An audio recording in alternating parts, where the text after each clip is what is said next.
में सुख समृद्धि बरसे।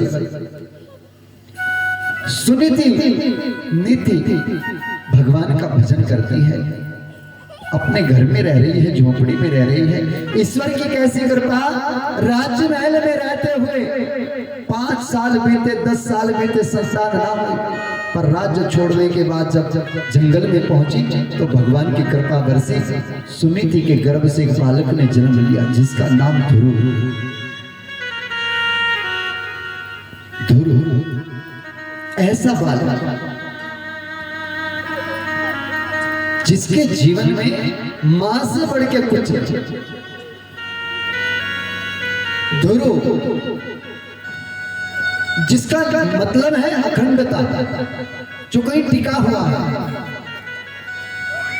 ध्रुव जी अपनी मां के साथ साथ, मां रोटी बनाती है तो ध्रुव जी भी उनके साथ साथ भोजन बना रहे हैं। माँ कहीं बाहर झाड़ू चौका लगा रही है तो ध्रुव जी भी पीछे पीछे झाड़ू चौका लगा रहे हैं। माँ सत्संग में जा रही है तो बेटा भी पीछे पीछे सत्संग में माँ के साथ साथ। जो माँ करती है वही बेटा करता है, जो माँ सिखाती है वही सीखता है। माँ जाती है संतों के चरणों में मत्था टेकती है, ध्रुव जी भी चरणों में मत्था टेकते हैं। सुखदेव जी महाराज कहते हैं माँ की मूर्ति बन गया, होनहार वीरवान के होत चिकने था। अरे होनहार बालक के वो तो बचपन से ही पता चल जाता है ये क्या बनेगा।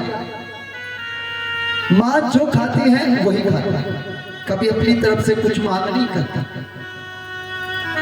जिद नहीं करता, मां के साथ साथ रहता है। ये बालक कैसे संसार में प्रकट होते हैं, ऐसे संसार कैसे प्रभु हम सबको प्राप्त कराएगा।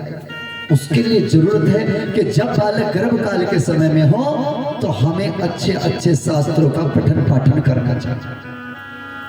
अगर हम राम के जैसा बेटा चाहते हैं तो कृपा करके अपने घर में रामायण का पाठ करो, अपने घर में वेद शास्त्रों का पाठ करो, अपने घर में भगवान की अच्छी अच्छी पुस्तकें पढ़ो। क्योंकि जितना बालक गर्भ में सुनता है इतना गर्भ के बाहर नहीं सुनता। और जो गर्भ काल के समय में चूक जाते हैं अपने बच्चों को सुनाने के लिए, वो कृपा करके 7 साल की उम्र तक सुनाए, क्योंकि 7 साल के बाद बालक कुछ नहीं सुनता। मैं एक बात और भी कहना चाहता हूं, बच्चों के कान नहीं होते, उनके आंख होती है। बच्चों के कान नहीं होते। कोई कितना ही सिखाए क्या कबूतर, लेकिन जब तक किताब में कबूतर दिखने का नहीं उसे पता नहीं चलता कैसे कबूतर है। किताब में कबूतर इसीलिए दिया गया है क्योंकि बच्चा देखता है, उसे सुनाई नहीं देता, उसे कै का बोध नहीं, पर कबूतर का बोध है। कबूतर दिखा करके कै का पता दिया जाता है। बच्चा देखता है, सुनता है। आप कितना ही कहते रहो कि बड़ों के पैर लिया करो, बड़ों के नमस्कार किया करो, बड़ों के चरण लिया करो, बच्चे को नहीं सुनता। आपको कहने की जरूरत नहीं पड़ेगी, आप खुद चरण लेना शुरू कर दो। देखो, खुद चरण लेने लग जाओ, बच्चे खुद ब खुद चरण लेना शुरू कर देंगे। उन्हें कहने की जरूरत नहीं पड़ेगी, क्योंकि वो देखना जानते हैं, सुनना नहीं जानते। ये बच्चों का अपना भाव है।